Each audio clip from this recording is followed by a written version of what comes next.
Ei, pessoal, boa noite a todos. Então, em nome do projeto Odontologia Hospitalar, eu gostaria de agradecer muito a presença de todos vocês e também queria dar as boas-vindas aos os novos membros do nosso projeto, né? Bom, inicialmente, como a Suzane falou, essa aula ela foi planejada para a gente apresentar só para os membros do projeto. Mas quando a gente percebeu a importância do tema, aí a gente resolveu fazer essa aula aberta a todos. Eu tive o prazer de assistir algumas aulas com o professor Giancarlo e foi impossível não lembrar do nome dele quando surgiu a ideia da gente montar essa aula. Também gostaria muito de agradecer a disponibilidade do Jean. Ele foi super solícito, foi super atencioso com a gente, aceitou de pronto em partilhar com a gente esses seus conhecimentos. Eu gostaria de pedir para vocês aproveitarem ao máximo essa aula, porque o Jean ele tem muito conhecimento nessa área, então eu acho que vai ter muita coisa boa para passar para a gente. E, Jean, você prefere que a gente, ao longo da aula, se for surgindo dúvidas, a gente te interrompa, ou você prefere que vá colocando as dúvidas no chat e no final você responde todas? Olha, da maneira que vocês acharem melhor. Se quiser me interromper, sem problema algum. Se quiser deixar para o final também, sem problema algum. Acho que a gente pode deixar para o final, né? Para o final. Beleza. Aí, pessoal, se vocês tiverem dúvida, vocês enviam no chat ou ao final pode ligar o microfone e fazer direto para o professor. Outra coisa também que eu queria avisar é que no final do curso a gente vai disponibilizar um link que vocês precisam preencher para garantir o certificado que a gente vai enviar por e-mail depois, tá bom? Então, pessoal, boa aula. Fique à vontade, Jean. Então, boa noite a todos. Primeiramente, eu queria agradecer mais uma vez o convite, né, da doutora Thaisa. Para mim, realmente é um privilégio, uma alegria estar aqui falando de um tema extremamente importante, né, que é a odontologia oncológica, né, um paciente que necessita muito da atuação do dentista, do acompanhamento odontológico, e que, infelizmente, né, ainda é um paciente carente desse tipo de serviço, né. Na maioria dos hospitais públicos aí já está tendo, assim, graças a Deus, uma grande quantidade de equipes, mas na parte privada, nos hospitais privados, o acesso realmente é mais difícil para esse paciente. Então, muitas vezes, se não tiver condição, né, de pagar um dentista particular, aí, realmente, muitas vezes ele passa por todo o tratamento sem esse suporte, né, sem fazer uma laser terapia, sem fazer uma avaliação pré-tratamento, seja pré-rádio, pré-químio, pré-transplante, pré-bifosfonato, né? Então, é uma área extremamente importante, vocês estão de parabéns aí por esse projeto, e que quem ganha são vocês, são os alunos e principalmente, né, os pacientes. Deixa eu projetar aqui.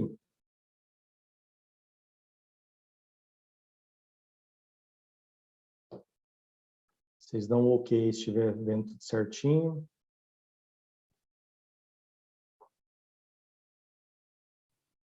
Apareceu para todo mundo? Sim. Bom, então, assim, no convite da doutora Thaisa, foi solicitado que a gente falasse um pouco da questão do manejo, né, odontológico do paciente oncológico.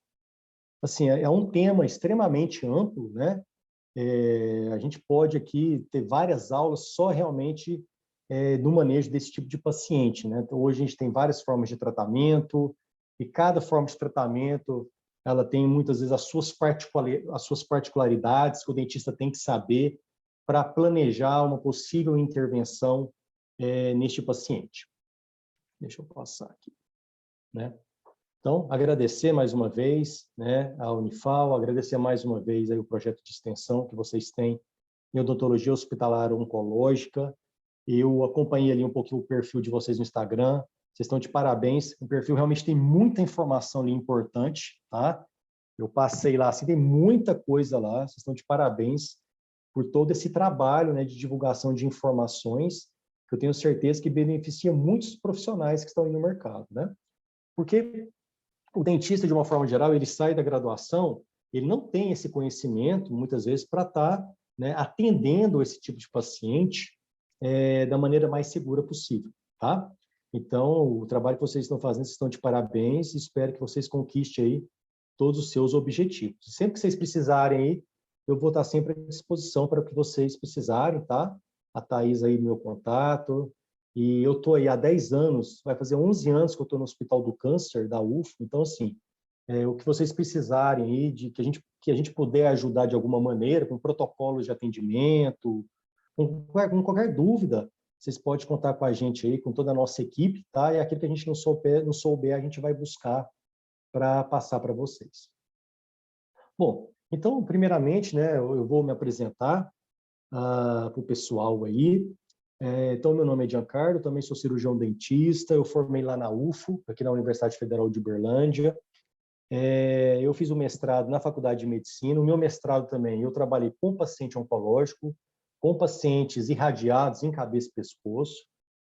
No momento, agora eu estou no doutorado, que também na FOUFO.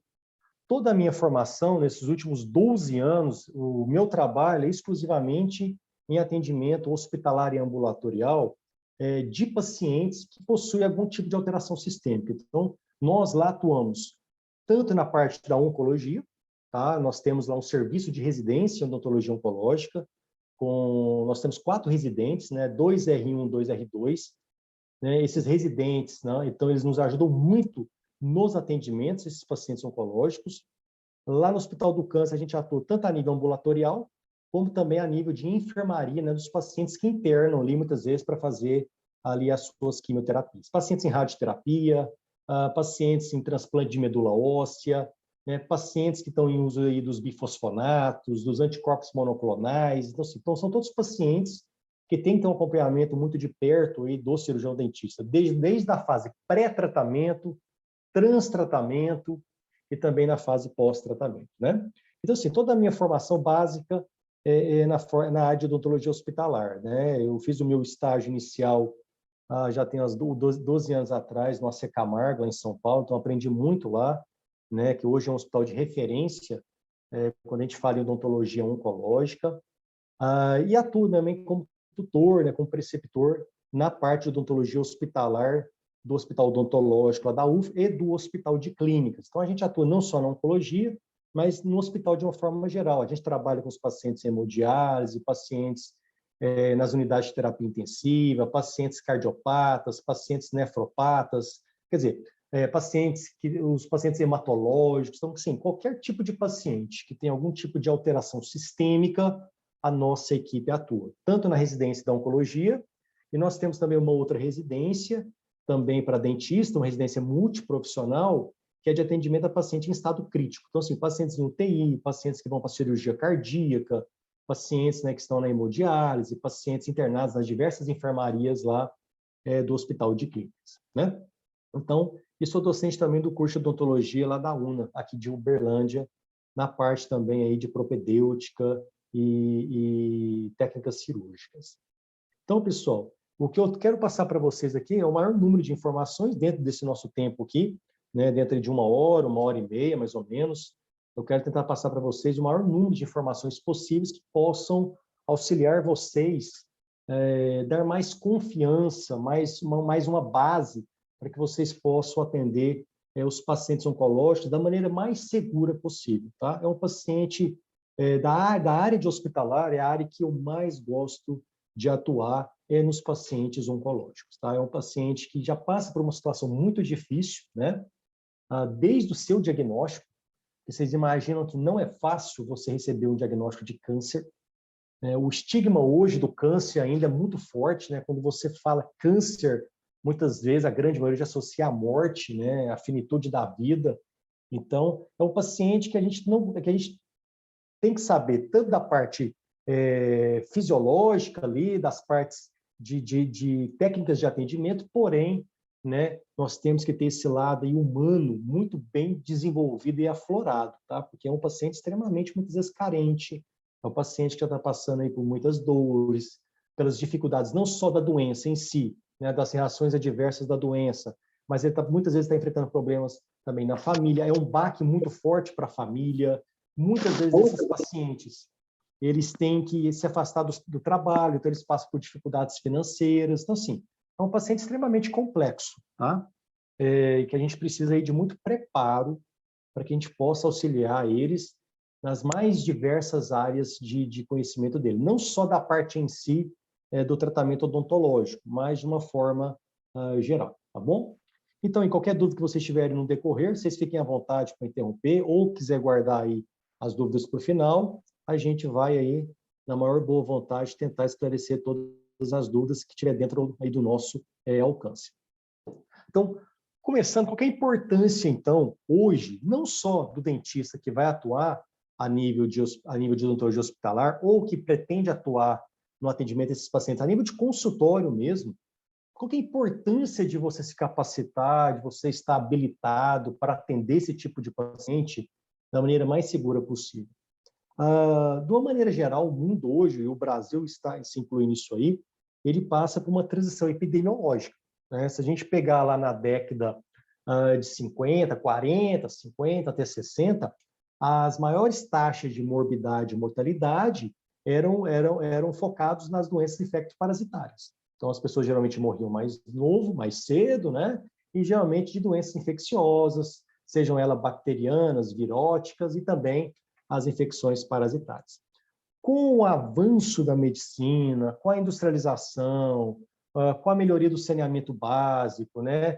Com a chegada aí dos antibióticos, o avanço nos tratamentos médicos, hoje as taxas de morbidade e mortalidade elas estão concentradas nas doenças crônicas, então, quer dizer, nas doenças crônicas não transmissíveis. Dentre elas, nós temos aí o câncer. Então, 72% hoje dos óbitos tem como etiologia, tem como causa doenças crônicas. E, além dessa transição epidemiológica, nós temos a transição demográfica.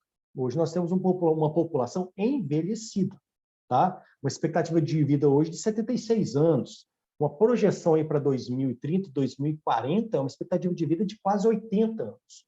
Então, nós temos hoje uma população, de um lado, vivendo mais, né? Com uma expectativa de vida maior, porém, é uma população que não está envelhecendo de forma saudável. Então, é uma população hoje que ela vive mais, porém, é acometido de mais doenças. E entre elas, as principais, né, são aí as doenças crônicas, né, que a gente destaca aí as alterações cardiovasculares, câncer, os problemas respiratórios, né, as alterações endócrinas. Então, assim, ó, o dentista hoje, né, independente se você vai ficar nessa área, independente de qual especialidade você vai fazer, você já tem que ter isso em mente. Você tem que estar capacitado para atender pacientes com alterações sistêmicas.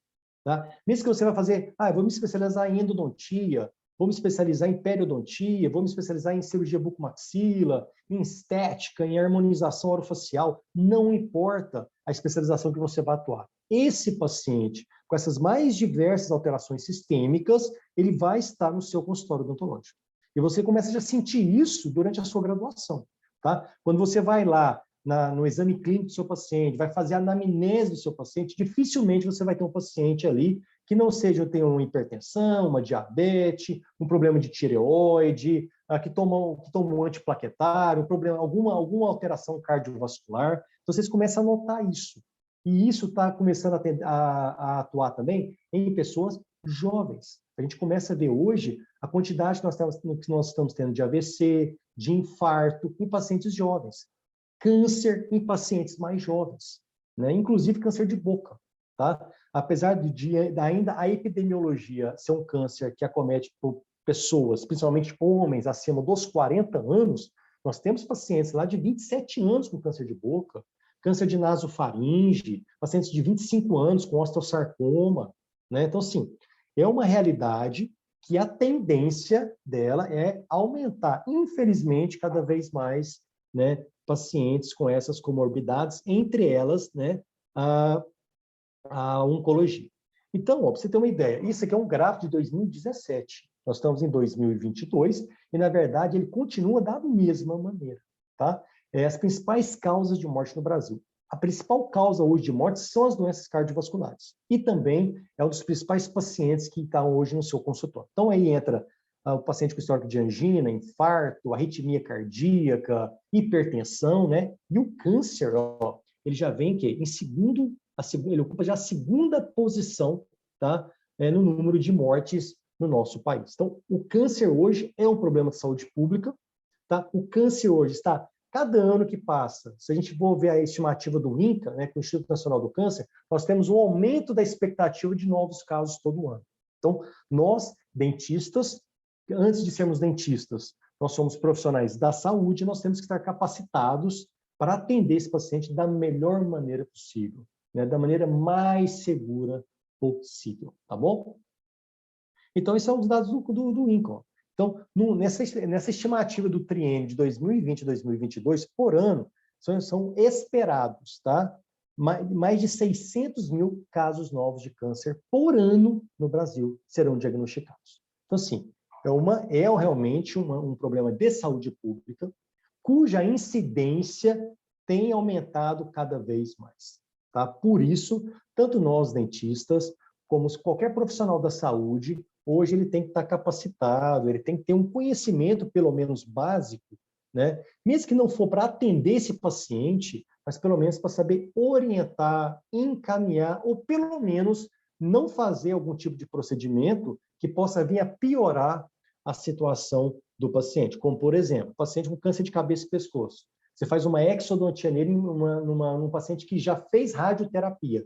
Você pode desenvolver ali um quadro grave de infecção, que é a osteoradionecrose. Então, sim, se você não tem essa capacidade, esse conhecimento, essa segurança para atender um paciente desse, não faça, encaminhe para quem sabe fazer. Então, isso é a postura nossa de um profissional da saúde consciente e preocupado aí com os nossos pacientes. Em relação à incidência das localizações, nós temos aí no homem, né, os primeiros ali, próstata, cólon reto, pulmão, estômago, o câncer de boca vem na quinta posição, e nas mulheres, né, os mais frequentes, câncer de mama também, câncer de colo reto, colo do útero, pulmão, estômago. O câncer de boca, na mulher, vem ali na posição 13º câncer mais incidente, tá? Então, a fala que eu quero deixar para vocês aqui hoje são informações que vocês vão poder utilizar para atender tanto pacientes com câncer de cabeça e pescoço, assim como também pacientes dos mais diversos tipos de câncer e localizações. Pacientes com câncer de próstata, de estômago, de pulmão, de intestino, tá? Assim, tanto no homem como na mulher, tá? Em relação ao câncer de boca, está muitas vezes mais relacionado à nossa área. Então, você vê, só a estimativa de casos para o câncer de boca são de 15 mil novos casos por ano diagnosticados no câncer de boca. Mais frequente no homem, né, em torno de 11 mil, em torno de 4 mil em mulheres. Né? Principalmente, então, quem que é o grupo de risco para o câncer de boca? Homens acima dos 40 anos de idade, principalmente com hábitos viciosos aí de tabagismo e de etilismo. E nós temos, além disso, que é preocupante, uma alta taxa de mortalidade. Então, vamos supor, de 15 mil casos de câncer que são diagnosticados todo ano aí, né, 6 mil, infelizmente, vão a óbito. Isto é, nós temos uma taxa de óbito de quase 50% dos casos diagnosticados. E por que isso? Porque a realidade hoje é que a grande parte dos cânceres de cabeça e pescoço diagnosticados, eles são diagnosticados em estágio tardio. Quando a gente fala de estágio de câncer, nós usamos a palavra estadiamento, né? Nós temos a estadiamento 1, estágio 2, estádio 3, estádio 4. Estágio 1, estádio 2, tá? Geralmente são considerados estágios mais iniciais. Quer dizer, o paciente fazendo um tratamento, ele tem uma chance de sobrevida aí de 5 anos em torno de quase 90%. Isto é, se você diagnosticar um paciente desse em estágio precoce de câncer e ele realizar o tratamento adequadamente, 90% desses pacientes sobrevivem 5 anos pós-tratamento. Agora, olha para você ver, quando você passa para o diagnóstico tardio, quando você diagnostica o câncer no estágio 3, estágio 4, muitas vezes esse prognóstico, essa sobrevida de 5 anos, já cai de 30% a 9%. Então, a importância de nós trabalharmos muito a questão do diagnóstico precoce do câncer de boca. E muitas vezes, tá? Isso é uma história que a gente colhe toda vez que o paciente chega para nós, seja para a gente avaliar uma lesão, para fazer a biópsia, ou esse paciente já chega diagnosticado para nós, né, para a gente fazer uma avaliação pré-radioterapia, quando a gente vai conversar com esse paciente, é um paciente que passou por 3, 4, 5 profissionais cirurgiões dentistas, tá? E que muitas vezes não viu a lesão cancerígena na boca do paciente. Então, muitas vezes o paciente ele não foi procurar por causa do câncer, por causa da ferida. Ele foi procurar para fazer um canal, ele foi procurar para fazer uma faceta, para fazer um clareamento, para fazer uma endodontia, para fazer uma dentística, para fazer uma raspagem. E muitas vezes estava ali, o câncer escondido, na lateral da língua, no assoalho de boca, na mucosa jugal, no lábio. E o dentista muitas vezes nem viu aquela lesão. E vai passando despercebido, tá? Porque câncer nos estágios iniciais geralmente não tem sintomatologia. Isso vai passando. Então, daí vem, e nós estamos falando com um público aí, né, de muitos alunos de graduação, vocês começarem a ter o hábito de quando vocês forem ter o seu paciente na cadeira, independente, né, do procedimento que vocês vão fazer, façam um exame clínico completo da boca do seu paciente. Porque muitas vezes você pode ser ali o autor de uma descoberta de um câncer em estágio inicial, e você pode ter salvado a vida do seu paciente. Tá? Infelizmente, a alta taxa de óbitos que nós temos nesses pacientes de cabeça e pescoço é porque a grande maioria, infelizmente, são diagnosticados em estágios tardios da doença. Então, aí o prognóstico é ruim, né? Aí a radioterapia, a quimioterapia, muitas vezes não vai ter o efeito desejado. Muitas vezes esse paciente já chega com um tumor irressecável, quer dizer, não tem como o cirurgião de cabeça e pescoço fazer uma remoção cirúrgica com margens de segurança daquele tumor, aí o prognóstico desse paciente piora muito, né? Com uma expectativa muito baixa de sobrevivência aí, de 5 anos, né? Então, quando você fala de câncer, você fala de sobrevida de 5 anos. Você não fala muitas vezes de cura no início. Você considera que o paciente talvez tenha uma cura do câncer, depois ele fez o tratamento, acompanhou 5 anos, aí sim esse paciente ele pode receber uma alta e dizer que estava curado daquele câncer, tá bom? Então, são informações que eu julgo aí importantes para que vocês possam aí ir desenvolvendo isso, tá? Na vida profissional, na vida clínica de vocês. Então, muitas vezes, esse diagnóstico tardio tem sim, né, culpa do cirurgião dentista, tá? Além do que a população também. Vocês sabem que uma grande parte da população nem sabe que existe câncer de boca. Tá? Mesmo profissionais da saúde. Né? Muitas vezes a gente lidar com pessoas assim, até já estudadas, pessoas que têm curso superior, não sabiam que existia um câncer de boca. Né? Então, assim, nós dentistas, nós temos que orientar muito os nossos pacientes, fazer campanhas, né? Tentar realmente fazer a nossa parte para que a gente possa tentar mudar um pouco esse quadro e começar a buscar diagnosticar o câncer em estágio mais precoce e dessa maneira favorecer aí a sobrevida dos nossos pacientes, tá? Então essa parte epidemiológica é extremamente importante, tá bom? E outra questão importante também, quando você vai atender paciente oncológico, geralmente esse paciente oncológico, ele não tem só o câncer. Geralmente, o paciente oncológico, ele é cardiopata, o paciente oncológico, ele é também diabético, o paciente oncológico também, ele tem alteração respiratória, ele tem alteração endócrina. Então, assim, ele é um paciente extremamente, muitas vezes, complexo.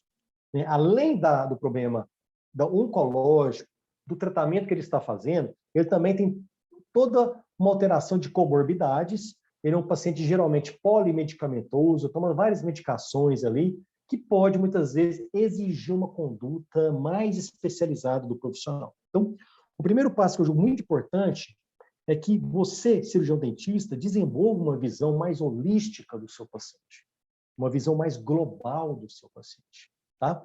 Culturalmente, o dentista ele é treinado muitas vezes só para olhar a boca, né? Dente, gengiva, né? Isso vem de acordo com aquilo que eu falei antes. Muitas vezes o paciente passou por 3, 4, 5 dentistas e ninguém viu aquela lesão na lateral da língua dele, porque o dentista não olha isso, não tem esse hábito, essa cultura de fazer um exame completo da boca do paciente. O paciente chegou reclamando de um determinado dente. O dente 16 está com dor. Ele vai lá e só olha o dente 16. Né? Não, pessoal, vamos começar a desenvolver o hábito de fazer um exame clínico completo e olhar um paciente como um todo. Né? Nós temos vários estudos mostrando aí essa inter-relação íntima de cavidade oral e saúde sistêmica. Tá? problemas periodontais atrapalhando o controle de pressão alta, problemas periodontais que dificultam o controle de glicemia, né? Influência nas gestantes, influência ali na formação de placas de gordura, né? Os ateromas nas artérias coronarianas, né? Pacientes de UTI que têm quadros de pneumonia aspirativa, septicemia por focos em cavidade oral. Então, odontologia hoje não é só mais boca, não é só dente, não é só gengiva, tá? Odontologia hoje é uma visão extremamente mais completa do seu paciente. Então, quando você vai atender esse paciente, ele tem qualquer tipo de alteração sistêmica, entre elas hoje, o paciente oncológico, olhe como um todo. Não se concentre somente na boca ou no problema odontológico desse paciente, tá? Nós temos que trabalhar como tudo. O paciente talvez chega para você e está desnutrido, está emagrecido, está amarelo, né? Muitas vezes está caquético e não está fazendo, por exemplo, um acompanhamento com um nutricionista. Então, nós, como profissionais de saúde, eu estou vendo que ele não está bem, que ele está desnutrido, né? Que ele está anêmico, eu posso pedir um hemograma e verificar que ele está anêmico, vou pedir uma avaliação do médico, uma avaliação do nutricionista. Talvez o meu paciente, eu vejo que ele está depressivo e não está fazendo acompanhamento com um psiquiatra, com um psicólogo, então eu vou buscar encaminhá-lo para esse profissional. Então, esse, para mim, é uma das características mais importantes em atender paciente oncológico. Visão holística global do paciente, tá bom? Tentem ajudar o paciente como um todo, não só o problema odontológico. Porque muitas vezes, para esse paciente, o que menos está importando para ele é o problema odontológico. Ele está com questões tão mais graves, de ordem sistêmica, que muitas vezes esse problema odontológico se torna secundário perante o quadro sistêmico desse paciente, tá bom? Porque, assim, o dentista hoje, o dentista brasileiro, é um dos melhores do mundo, na parte técnica. Porém, quando a gente leva isso para uma questão mais ampla, né, de uma visão mais global do paciente, a gente ainda peca muito, né, na nossa cultura em termos de abordagem a este paciente. Então, aí vai a primeira informação que eu julgo extremamente importante. A gente fala isso muito com os nossos residentes e a gente vê essa mudança brusca neles, né? Entram e eles saem totalmente com essa visão ampliada do nosso paciente, tá? Ele se preocupa se o paciente está tendo perda de peso, se teve febre, né? Se está alimentando adequadamente, se está desnutrido, né? Muitas vezes desidratado. Então, tudo isso a gente consegue perceber e tentar buscar uma ajuda para o meu paciente, tá bom? Pessoal, tudo bem até aí? Tá tudo certinho? Tudo certinho, Giancarlo, tá excelente. Não, beleza. Se tiver qualquer intercorrência aí no áudio, ou é só me interromper, tá bom? Pode então, deixar. pessoal, fazendo essa parte então introdutória, né, que a gente fala que eu considero extremamente importante, conhecer um pouco da epidemiologia do câncer, principalmente câncer de cabeça e pescoço, né? Saber que é hoje a segunda causa de morte no país, saber que esse paciente vai estar no seu consultório, tá? Independente se você vai atuar especificamente nessa parte de odontologia hospitalar ou odontologia oncológica. Ele vai, de alguma maneira, e você vai ter paciente oncológico na sua casa. Então, você vai ter que saber conduzir ou você vai encaminhar esse paciente, tá? A primeira parte importante, que de base para você entender o protocolo de atendimento desses pacientes, muitas vezes não é nem o tumor que ele tem, tá? É importante saber a localização do tumor? Sim, porque um paciente de câncer de próstata é diferente do atender um paciente de leucemia, por exemplo. O paciente de câncer de mama, muitas vezes é diferente do paciente com câncer de cabeça e pescoço. Por quê? Os grandes protocolos nossos, a maioria dos nossos protocolos, vão se basear principalmente na forma de tratamento que esse paciente está recebendo, ou que esse paciente vai receber, ou que esse paciente recebeu. Então, a grande parte da minha conduta diante desse paciente, falando agora realmente dos procedimentos odontológicos, eu tenho que conhecer o mecanismo de ação dos tratamentos que eles estão realizando. Porque, por exemplo, ele faz radioterapia. Se você não saber o que é a radioterapia, como que funciona essa radioterapia, você não vai saber. O paciente com câncer, o paciente que fez radioterapia em cabeça e pescoço, é a mesma conduta em paciente que fez talvez radioterapia em mama, em próstata, em pulmão, entende? Então, a forma de tratamento, a localização que foi feita essa radioterapia muda praticamente totalmente o seu protocolo de atuação nesse paciente. Então, uma das bases hoje muito importantes da gente atuar nesses pacientes é conhecer um pouco, tá, dos tratamentos oncológicos realizados por esses pacientes. E quando a gente fala de oncologia, tem 3 principais formas de tratamento. 3. Existem mais formas? Existe, tá? Porque, como eu falei, hoje a medicina ela está avançando muito. Uma das áreas que mais se pesquisa hoje no mundo é oncologia, tá? Seja buscando cura, seja buscando novas formas de tratamento que causem menos reações adversas aos pacientes. Mas quando eu falo, então, de tratamento oncológico, eu penso principalmente em 3. Cirurgia, radioterapia e quimioterapia. Essas são, hoje ainda, as 3 principais formas de tratamento. Você tem hormonioterapia, né? Você tem aí os anticorpos monoclonais, você tem os bifosfonatos, tá? Você tem transplante. Então, existem outras maneiras de você tratar o paciente. Mas o nosso espaço hoje, no nosso tempo, e eu vou me concentrar hoje em falar dessas 2 principais formas, que é a radioterapia e a quimioterapia, que eu acredito que vai dar uma base legal aí para que vocês possam já iniciar, né, o atendimento de vocês. É claro que no nosso tempo não dá para detalhar muita coisa. Isso aqui são assuntos para a gente falar várias e várias aulas, né, específicas em relação a isso.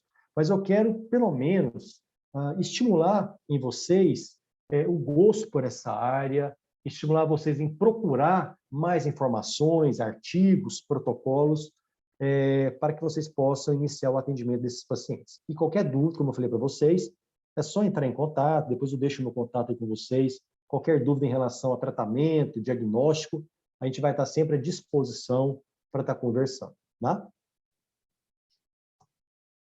Deixa eu passar aqui. Passou muito, peraí.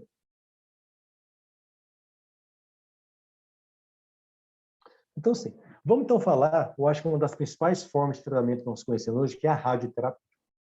A radioterapia, tá? Para nós, dentistas, quando você vai atender um paciente, o que conta demais é qual a localização que foi feita a radioterapia. Essa é a informação mais importante. Por quê? A gente recebe muito encaminhamento, por exemplo, mesmo de dentistas, colegas nossos das clínicas particulares, eles encaminham o paciente assim, vou dar um exemplo. Paciente com histórico de câncer de próstata e que realizou como tratamento oncológico a radioterapia. E eles encaminham para nós, muitas vezes o paciente precisa fazer uma exodontia, precisa fazer um tratamento endodôntico, até implante, por exemplo, e o dentista não atende, pelo risco de quê? Eles acham que essa radioterapia, pelo fato de ter feito radioterapia, lá na próstata, longe da cabeça do pescoço, pode ter algum efeito aí, ou sistêmico no paciente, ou risco de osteoradionecrose. A primeira informação que eu quero deixar aqui para vocês, importantíssimo. A radioterapia, ela é extremamente importante para mim, no meu manejo, no meu procedimento, se ela for feita em cabeça e pescoço.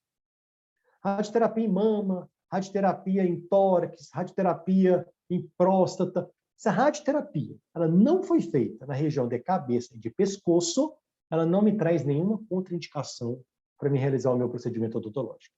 Entende? Então, essa é uma informação importantíssima. Então, o paciente chegou para você, por exemplo, desse exemplo, câncer de próstata. Ele está fazendo hormonioterapia e fez como tratamento radioterapia. Do ponto de vista oncológico, fez rádio de cabeça e pescoço? Não. Fez químio? Não. Ele fez a rádio e faz o tratamento com hormônio. Então, do ponto de vista oncológico, ele não tem nenhuma contraindicação para me realizar qualquer tipo de procedimento odontológico nesse paciente. Agora, o paciente chegou para você, ele tem um histórico de câncer de cabeça e pescoço, fez radioterapia em cabeça e pescoço. É um paciente de risco? Sim. Ele já é um paciente de risco aí, seja para osteoradionecrose, seja para cárie relacionada à radiação, seja para ter boca seca, xerostomia, disgeusia, tudo isso. Tá? Então, a primeira informação que eu quero que vocês guardem disso, se a radioterapia foi fora de cabeça e pescoço, não tenho que me preocupar. Tá? Eu me preocupo quando a rádio é feita em cabeça e pescoço. Por quê? Porque é isso aqui, ó, porque a radioterapia ela é um tratamento loco-regional. Isto é, a radioterapia ela vai promover os efeitos no campo de radiação. Ao contrário, por exemplo, da quimioterapia. A quimioterapia já é um tratamento sistêmico. Ela não vai atuar somente ali onde está o tumor. Ela vai atuar em várias partes, em vários órgãos, tá? Inclusive medula óssea, boca, ela vai ter um efeito em vários órgãos, tá certo? Em vários sistemas, né? Entre eles o sistema hematológico. A rádio não. A rádio é um tratamento local. Então, por isso, quando eu falo que o paciente fez rádio, que não é cabeça e pescoço, do ponto de vista para mim intervir, esse paciente fazer uma exodontia, fazer um implante, fazer uma endo, não há nenhum tipo de contraindicação. Outra questão importante, a radioterapia é um tratamento não seletivo. O que quer dizer isso? Quando o paciente recebe a radiação ionizante, aquela radiação ionizante, que é essa aqui, ó, né, ela não vai atuar somente nas células malignas. A radiação ela acaba pegando também células saudáveis. Daí se explica por que o paciente em radioterapia tem as suas reações adversas no campo de radiação. E dessas reações adversas, né, as mais graves é quando essa radioterapia é feita em cabeça e pescoço. Então, o paciente vai ter aqueles efeitos adversos, mucosite oral, né, alteração do paladar, dor para engolir, infecções oportunistas, né? Ele pode ter queimadura na pele, nós chamamos de radiodermite, tá bom? Então, o fato, então, desse tratamento da rádio não ser seletivo, isto é, ela não atua somente na célula maligna, ela acaba matando também ali células saudáveis, tá? A radioterapia, principalmente quando é feita em cabeça e pescoço, ela gera as reações adversas. Daí entra a atuação da odontologia, tá? O dentista, dentro de um serviço oncológico, ou se você vai atender esse paciente, como eu falei, tem serviços de oncologia que o paciente faz rádio de cabeça e pescoço e não tem dentista, então ele vai procurar muitas vezes assistência em um consultório particular, indicado por um médico ou pelo hospital, tá? Você tem que saber, muitas vezes, manusear essas reações adversas que ocorrem durante a radioterapia, tá? Porque nós temos reações que ocorrem durante a radioterapia e manifestações que ocorrem pós-radioterapia. Então, essas são as fases, tá? Então, a radioterapia, eu vou focar, né, a nossa conversa no cabeça e pescoço. Por quê? Porque eu te falei que se a radioterapia ela é feita fora de cabeça e pescoço, não vai ter nenhum efeito, nenhuma contraindicação para você realizar o seu tratamento odontológico. Então, quando eu falo em radioterapia, o que me importa, né, que pode me causar problema, eu tenho que ter cuidado, eu tenho que ter conhecimentos mais especializados, são os pacientes que estão em radioterapia de cabeça e pescoço.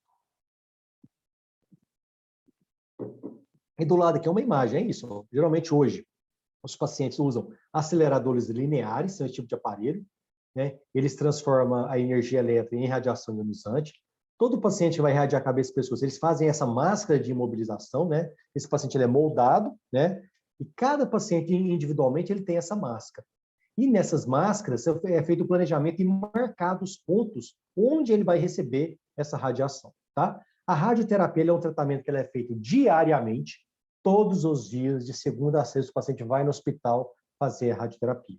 É um procedimento que dura, em média, aí, dependendo hoje do aparelho, que a gente tem hoje aparelhos mais modernos, né? Nós temos aparelhos 2D, 3D e MRT. Quanto mais moderno é o aparelho de rádio, né? Mais ele vai focar no tumor, menos reação adversa ele vai ter, tá bom? E o nosso dentista, nós vamos atuar em 3 fases desse paciente. Olha, como que é o trâmite, geralmente, o caminho que esse paciente faz? Então, o paciente, ele chega para nós com uma lesão para ser avaliado, talvez com uma suspeita de malignidade, a gente faz a biópsia e espera o laudo. Ou esse paciente ele já pode chegar para nós diagnosticado com carcinoma, né? Diagnosticado com câncer de boca. Nós, diante de ter esse laudo positivo para o câncer, a gente encaminha esse paciente para o médico cirurgião de cabeça e pescoço. O médico cirurgião de cabeça e pescoço, ele vai avaliar se esse paciente vai ser realizado cirurgia ou não, a remoção do tumor. Se for realizada cirurgia, beleza, ele faz e depois encaminha para a radioterapia. Se o tumor é irressecável, isto é um tumor avançado, ele já encaminha direto para a radioterapia. A equipe de radioterapia, que vai planejar o tratamento radioterapia desse paciente, é protocolo eles encaminharem esse paciente para o nosso serviço de odontologia hospitalar. Então, nós temos uma equipe, né, da oncologia, eu e o Dr. Luiz Fernando, e nós temos também hoje 3 dentistas no Hospital de Clínica que entraram recentemente via concurso da IBSER, e nós temos os nossos residentes. Então, essa equipe, nós vamos avaliar a primeira fase do tratamento. Então, a primeira fase que nós entramos nesse paciente é a pré-radioterapia. O que visa a pré-radioterapia? Eu viso avaliar o meu paciente e remover todos os focos de infecção que esse paciente tiver. Então, o objetivo da pré-radioterapia é encaminhar esse paciente para fazer radioterapia sem foco de infecção. Então, nós temos aqui, ó, raízes residuais, né? Olha para você ver, problemas periodontais, aqui, ó, lesões de furca. Muitas vezes, pessoal, por exemplo, esse molar aqui, ó, se esse paciente não fosse oncológico, eu poderia talvez tentar alguns outros procedimentos periodontais, não sei, enxerto, tentar alguma coisa. Porém, quando esse paciente chega para nós, já com câncer, indo para a radioterapia, nós não temos muito tempo, nós não temos um tempo hábil para fazer todo um tratamento mais complexo desse paciente. Então, infelizmente, nós temos que muitas vezes sermos mais radicais. Então, numa situação dessa aqui, por exemplo, lesão de furca já, nós optamos muitas vezes pela exodontia. Então, assim, é uma área que muitas vezes o dentista que não está presente nessa rotina, ele assusta um pouco. Nossa, mas dava ali para tentar fazer um acompanhamento periodontal, tentar fazer um enxerto, tentar manter o dente? Sim, se esse paciente não fosse um paciente com câncer de cabeça e pescoço. Porque eu tenho que pensar a longo prazo. E se esse paciente, depois a gente for mexer nisso aqui, tiver que fazer enxerto, mexer, pós-radioterapia? Primeiro, é um paciente que já vai ter xerostomia, é um paciente que tem maior risco de osteoradionecrose. Então, assim, nós optamos muitas vezes por sermos um pouco mais radicais nesse momento de avaliação pré-radioterapia. Então, nós fazemos muitas exodontias em dentes que não estão em bom estado de conservação. Pode você ver, tártaros, então nós fazemos a parte de periodontia, nós fazemos a parte de dentística. Se for possível, né, e tempo para isso, talvez a gente faz também a parte de endodontia.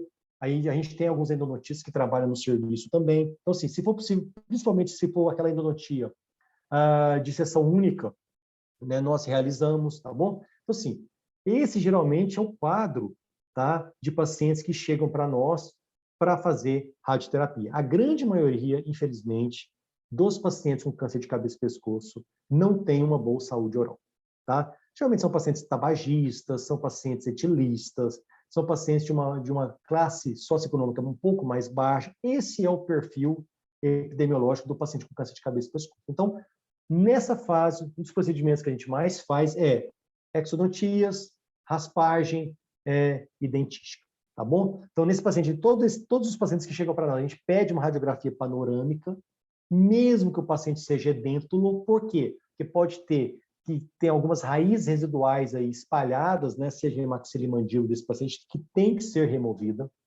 O objetivo é, então, remover focos de infecção e encaminhar esse paciente para a radioterapia, né, com a boca mais adequada possível, tá? Para que esse paciente, durante a rádio, não tenha problemas de dor, de infecção, e pós-rádio, evite aí de tirar dente, de ter infecções, para não ter aí o risco de desenvolver uma osteoradionecrose. Tá certo? Então, fase de pré-radioterapia é uma fase que eu vou remover foco de infecção, uma fase extremamente importante para o paciente, para que ele realize o seu tratamento radioterápico. Outra fase muito importante é a fase transradioterapia. Depois que esse paciente começa a radioterapia, nós também, a equipe, mantém o acompanhamento desse paciente. Por quê? Como eu falei, a radioterapia, tá, ela vai atuar, ela vai ter os seus efeitos adversos onde ela é feita. E o que é a grande questão da radioterapia, assim como da quimioterapia? Ele não é um tratamento seletivo, então ele acaba atuando em células também consideradas sadias, tá? E principalmente as células de alta proliferação celular são as células mais susceptíveis à radiação ionizante. E quando a gente pensa em boca, nós temos o epitélio, né, oral. O epitélio é um tecido de alta proliferação e de renovação celular, tá? Certo? Então, por isso que a grande maioria dos efeitos adversos que nós temos são afetando aí a mucosa oral do paciente, principalmente os quadros de mucosite, tá? E também os quadros aí de disgeusia e xerostomia. Então, quando a gente fala de tecidos de alta proliferação celular, eu falo principalmente então de pele, de mucosa oral, de aparelho digestivo. Por isso que o paciente pode ter queimaduras na pele, ele pode ter mucosites, tá? Ele pode ter dor para engolir, porque não só ali a boca, mas a região de faringe desse paciente também recebe radiação, então pode se desenvolver ali também feridas nessa faringe, e o paciente muitas vezes associado à boca seca, ele tem dificuldade e dor para engolir. Então, pelo fato, então, de não ser um tratamento seletivo e o tecido irradiado aqui na nossa região de cabeça e pescoço, principalmente mucosa oral, é um tecido de alta proliferação celular, isso já era, então, as reações adversas. Então, a principal função do dentista nesse momento, transradioterapia, é tentar, pelo menos, amenizar esses efeitos adversos da radioterapia. Quando nós falamos, então, de reações adversas, nós temos agudas, são aquelas que ocorrem no decorrer do tratamento da radioterapia, e nós temos algumas reações adversas crônicas que podem ocorrer pós-radioterapia. Por isso que o paciente de cabeça e pescoço é um paciente que geralmente ele casa com o dentista, tá? Desde a fase pré-rádio, transrádio e pós-rádio, o ideal é esse paciente ter acompanhamento pelo resto da vida com a equipe de odontologia. Quando eu falo, então, das reações agudas,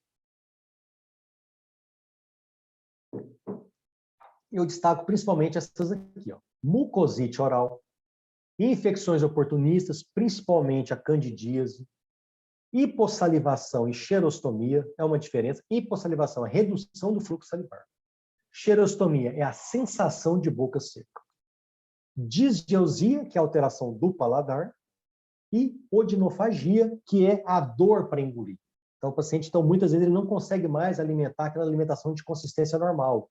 Ele começa, muitas vezes, a alimentar de forma pastosa, muitas vezes ele passa para a forma líquida, e muitas vezes nem líquida ele consegue. Então, o paciente vai colocar o quê? Sonda. Então, ele passa uma sonda para ele continuar aí a sua nutrição, porque senão ele vai desnutrir, que acontece muito, o paciente não começa mais a querer se alimentar, por duas grandes questões: ele perde o paladar, então ele não sente o gosto do alimento, ele perde o apetite, e ao mesmo tempo ele não consegue deglutir de forma adequada, ele tem desconforto, ele tem dor. Então, geralmente, muitas vezes, dependendo do grau que está aí, que o paciente não consegue se alimentar, nós temos que encaminhar para o serviço de enfermagem, né, para eles avaliarem e colocar, né, a viabilidade de colocar uma sonda nasoentérica. Então, nós trabalhamos de uma forma integrada com uma equipe multiprofissional. Então, o dentista está acostumado a trabalhar dentro do seu consultório, sozinho, ele é só auxiliar. Nessa parte nessa odontologia hospitalar, na odontologia oncológica, você tem que saber trabalhar integrado com a enfermagem, com a nutrição, com a psicologia, com a fisioterapia, com a parte médica. Tá certo? Então, é uma parte importantíssima, porque tem ações ali, tem efeitos adversos que você não vai conseguir resolver sozinho. Você precisa da ajuda e de avaliação de um outro profissional. Aqui, ó, uma das reações adversas mais comuns que nós temos, uma das mais debilitantes, que gera dor no paciente. O paciente muitas vezes tem dificuldade de mastigar, de alimentar, dificuldade de falar, é a mucosite. Tá vendo aqui, ó? A mucosite é o seguinte: o que acontece? O tecido epitelial, ele é um tecido de alta proliferação. Ele é um tecido que renova, né, a cada 5, 7 dias. E o que a rádio faz? Então, a rádio ela vai atuar principalmente em células de alta proliferação celular. Então, um dos tecidos que mais sofre, né, com a radioterapia, quando ela é feita em cabeça e pescoço, é a mucosa oral. Então, temos aqui diversos graus de mucosite. O que acontece na mucosite? Ela começa muitas vezes com uma área avermelhada, que nós chamamos de mucosite grau 1, e essa área avermelhada perde, são áreas de erosão, ela perde, então, o revestimento epitelial e começa a formar essas úlceras dos mais diversos graus. Então, nós temos aqui uma mucosite grau 2, aqui nós temos uma mucosite grau 3, e aqui, ó, já uma mucosite grau 4. Então, esses graus de mucosite, que têm as suas classificações, né? Grau 1, grau 2, grau 3, grau 4, vai estar relacionado a isso, ao tamanho da ferida, ao tamanho da úlcera, e muitas vezes associado se essa úlcera, se essa mucosite está atrapalhando o paciente a alimentar. Então, a gente tem algumas classificações de mucosite. A gente tem uma classificação de mucosite da OMS, que vai associar o grau da ferida com a questão do alimento do paciente, se ele está alimentando líquido, se ele não está conseguindo se alimentar. E temos uma classificação também de mucosite que a gente usa, que é do NCI dos Estados Unidos, que, na verdade, ele vai classificar somente a extensão e o comprometimento aí dessas ulcerações. Então, essa mucosite é uma das principais reações adversas que nós temos nos pacientes, tá? Uma das mais graves, muitas vezes o paciente não consegue alimentar, né? E aí tem que pôr sonda. Muitas vezes, dependendo do grau dessa mucosite aí, tem que parar a radioterapia por um tempo, a gente chama de split. Ele para a rádio, por exemplo, suspende a rádio 5 dias. Para quê? Para que haja uma melhora, né, dessa mucosite, para que haja uma regressão parcial dessa mucosite, que o paciente possa voltar a fazer o tratamento. Então, assim, ó, praticamente hoje em dia, qualquer serviço de oncologia que faça radioterapia em cabeça e pescoço, que não tenha um dentista integrado na equipe, muito difícil ele conduzir de uma forma adequada essa radioterapia, porque é um dos efeitos mais prevalentes que nós temos, são aí as mucosites orais.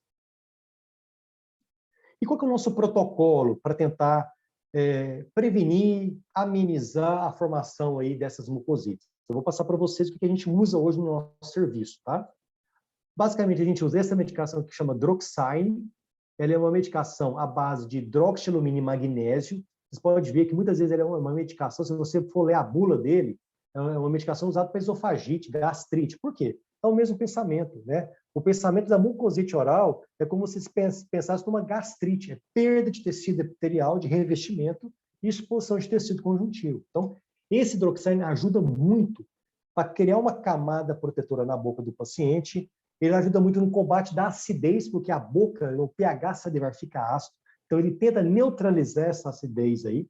E, além do que, essa medicação contém um anestésico. Então, muitas vezes, a gente pede para o paciente bochechar essa medicação 1 minuto, engolir e esperar de 3 a 5 minutos para alimentar. Por quê? Porque ele vai anestesiar, né, muitas vezes, um pouco a boca do paciente. O paciente consegue deglutir de uma forma um pouco mais confortável. Tá? Então, das medicações que a gente usa aqui, o paciente iniciou a radioterapia, ele vai iniciar essas medicações. É o Droxine, que é o hidroxialumínio e magnésio. Aqui é um exemplo do Bepantol. A gente passa também hidratante labial. A mucosa labial também costuma ressecar bastante e dá mucosite, também dá feridas. Então, a gente passa o Bepantol, nós temos aí o Cicaplast, nós temos o Lanidrate. São hidratantes labiais para tentar manter esse lábio mais hidratado e prevenir ressecamentos e prevenir mucosites. Quando a mucosite já está instalada, né, quer dizer, você já tem a ulceração instalada, nós costumamos passar muito essa medicação aqui, o Admuc. Por que a gente gosta dela? Porque é um fitoterápico. Ela é a base de camomila. Então, ela não interage, por exemplo. O paciente que faz radioterapia em cabeça e pescoço, geralmente é um paciente que vai apresentar xerostomia, hipossalivação. Consequentemente, ele é um paciente com maior risco de ter infecções oportunistas, candidíase, herpes. Então, em vez de eu passar, por exemplo, um corticoide para esse paciente, tá? Eu prefiro passar o Admuc, que é a base de camomila, que não vai ter interação ali, né, com fungos ou com vírus, tá bom? Então, a gente usa muito isso aí para Admuc, principalmente em mucosites grau 2, grau 3, em algumas situações, aí sim a gente entra talvez com um corticoide mais potente, né, que é o clobetasol, mas assim, caso de mucosite grau 4, por exemplo, está com a boca realmente muito ulcerada, com muita dificuldade, com muita dor. E outro que é extremamente importante, tá? Que nós fazemos no paciente diariamente, todo paciente começa a radioterapia, começa a laser terapia. Então, a laser terapia, que tem uma ação analgésica, anti-inflamatória e também de reparação tecidual. Então, a gente usa 1 joule, né, que é a dose que a gente usa, profilático, isto é, mesmo que o paciente esteja fazendo rádio, que não tenha mucosite, ele faz laser terapia.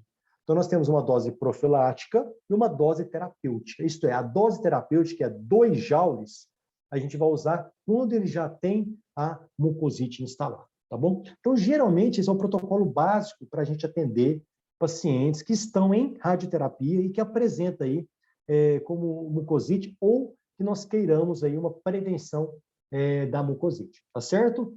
Então, essas medicações a gente inicia com elas, então é o citoprotetor, que é o Droxine, hidratante labial, Admuc, caso já se instale uma mucosite, e laser terapia, tá bom? É um protocolo básico para a gente tentar prevenir ou pelo menos amenizar a mucosite oral. Uma outra também que é muito comum nos nossos pacientes irradiados, candidíase, infecção por Candida albicans. Então, nós temos aqui 2 casos, ó. Tá vendo essas placas brancas, ó, pegando todo o dorso lingual, orofaringe do paciente, ó. Então, a candidíase é uma infecção oportunista e que tem que ser tratada de uma maneira adequada. Por quê? O paciente pode ter, por exemplo, uma septicemia em decorrência de uma candidíase, que foi aconteceu com esse paciente aqui, ó. Esse paciente que ele estava tratando de um tumor de orofaringe, tá? Um senhor, ele deu essa candidíase, né? Nós entramos com as medicações, porém não estava tendo efeito, encaminhamos esse paciente para o infectologista, internou o paciente e, infelizmente, ele veio a óbito por septicemia por Cândida. Tá? O paciente já estava debilitado, ele fazia quimioterapia também, mesmo internado, mesmo tomando as medicações intravenosas, infelizmente, ele veio a óbito por septicemia por candidíase. Então, a gente tem que ficar muito atento a essas infecções oportunistas. Por quê? Porque isso aqui o paciente queixa de ardência, de queimação na boca, gosto amargo na boca, piora ainda mais a qualidade de vida do paciente, o paciente deixa de alimentar. Então, a gente tem que ficar muito atento a, principalmente, esses quadros de candidíase. O que a gente usa para tratar? Então, nistatina, basicamente, e fluconazol. Todo paciente com quadro de candidíase, eu prescrevo fluconazol. Não adianta você entrar só com nistatina, que é a medicação tópica. Nesses pacientes que estão em radioterapia, somente a nistatina não tem um bom efeito terapêutico, tá bom? Então, a gente entra com a cápsula de fluconazol. Aí vai depender do grau de candidíase, vai depender, por exemplo, se o paciente ele tem alguma insuficiência renal, se o paciente tem alguma insuficiência hepática, para mim tentar adequar a dose do paciente. Mas, geralmente, esse fluconazol de 150 miligramas, tá? Se o paciente não tem nenhuma outra comorbidade, a gente passa uma cápsula por dia durante 4 dias. Se o paciente, por exemplo, é um paciente que tem uma certa disfunção renal, uma certa insuficiência hepática mais leve, a gente passa semanal, uma cápsula por semana. E se é um paciente mais grave, do ponto de vista sistêmico, talvez uma cápsula aí, por mês e mantém. Muitas vezes você pode também associar com a nistatina, tá bom? Então, paciente irradiado, cabeça e pescoço, tá? Fiquem atentos a esse tipo de infecção. Geralmente, quando o paciente queixa de ardência, de queimação na boca, muitas vezes é porque essa candidíase está instalada. Outro efeito adverso também que nós temos, é muito comum nesse paciente, que incomoda bastante o paciente, é a hipossalivação e a xerostomia. Então, principalmente quando esse paciente irradia cabeça e pescoço, ele vai ter ali as glândulas parótidas, as glândulas submandibulares no campo de radiação. Então, o que essa radiação ionizante faz? Ela gera uma degeneração dos ductos das glândulas, né, salivares maiores. Consequentemente, o paciente ele tem uma queda na produção de saliva e, ao mesmo tempo que ele tem uma alteração na quantidade de saliva, ele tem uma alteração na consistência da saliva. Então, muitas vezes você vai ver o paciente reclamando que a saliva dele está grossa. Uma saliva, nossa, doutor, mas eu estou babando demais, uma saliva grossa. E, ao mesmo tempo, um gosto muito salgado na boca. Porque, além de alterar quantidade, consistência, ele altera também a concentração de cloreto de sódio na saliva. Então, o paciente geralmente queixa de gosto salgado na boca. Essa é uma questão da hipossalivação da xerostomia. Infelizmente, das reações adversas transradioterapia, é uma que geralmente não volta ao normal, tá bom? Mesmo finalizada a radioterapia, o paciente ele é orientado de que essa questão da saliva, na sua grande maioria das vezes, quase que 99% dos casos, não volta ao normal como era antes da radioterapia.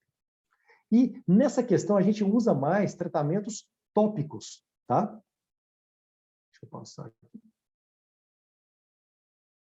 A gente lança mão, né, de tratamentos tópicos. Existem alguns cialogogos, algumas medicações sistêmicas que possa estimular a salivação? Existe.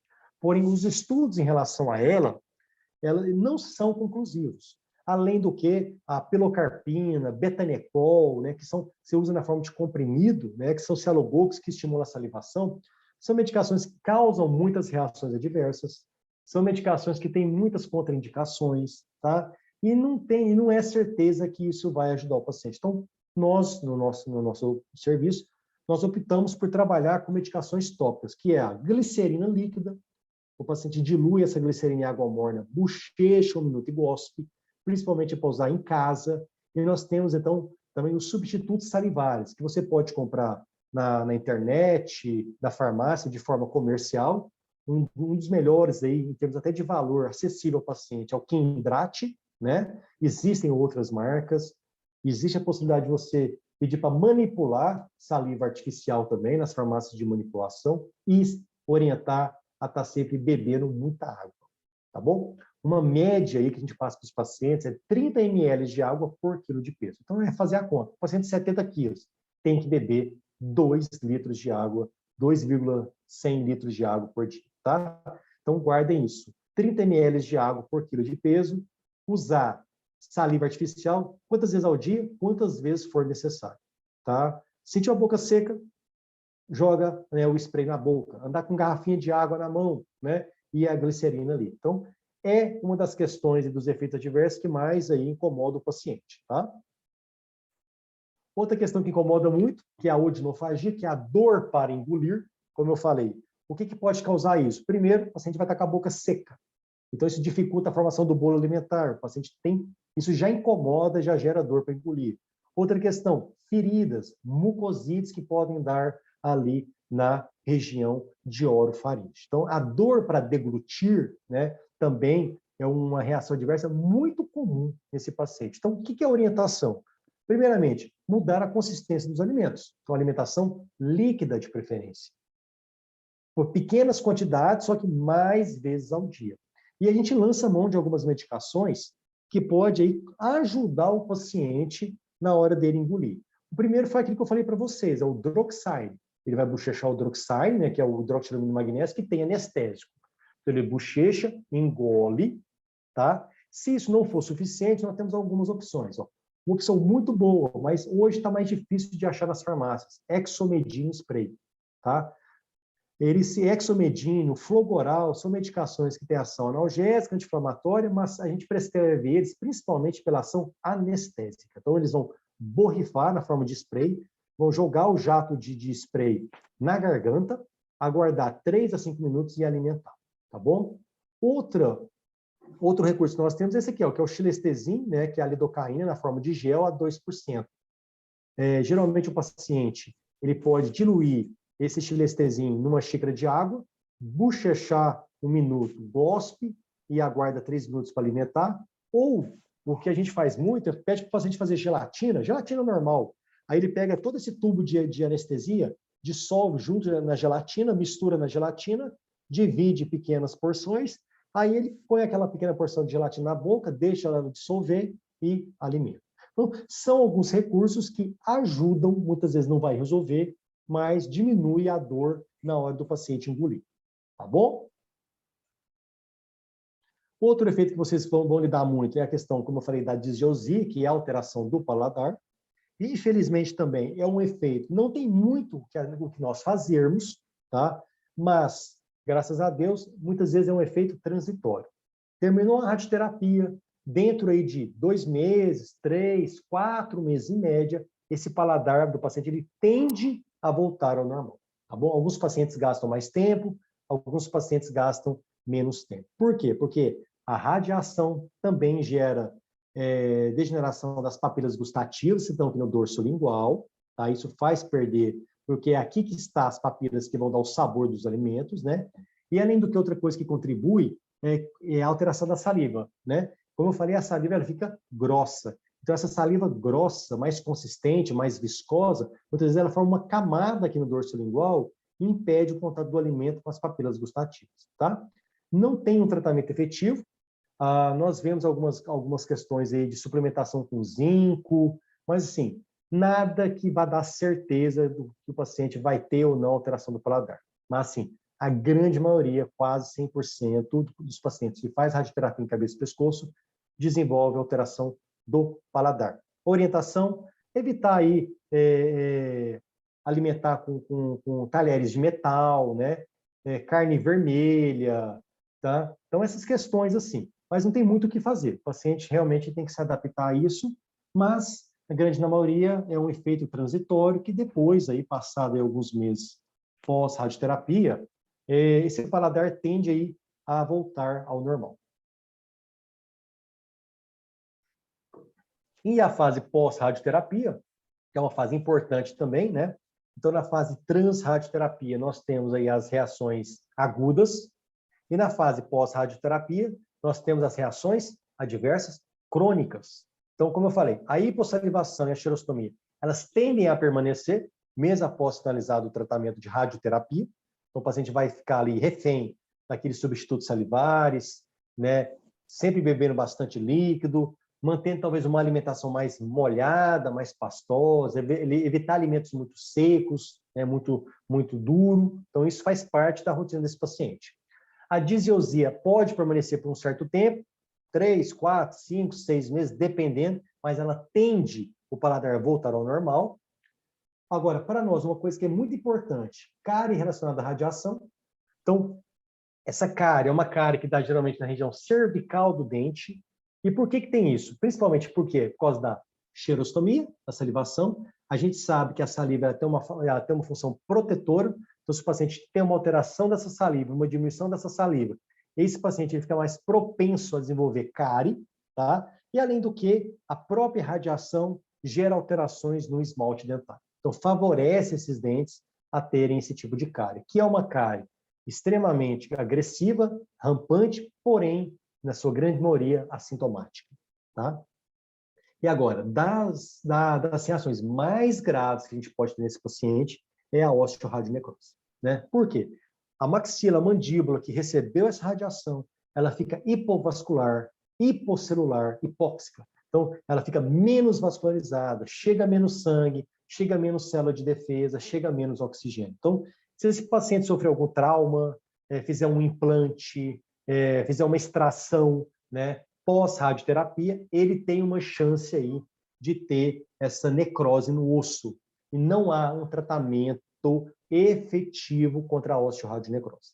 Existem algumas questões que estão sendo estudadas, alguns protocolos que nós utilizamos, porém, é uma incógnita se vai ter sucesso ou não. Então, quando eu falo de osteoradionecrose, a minha postura principal é prevenção.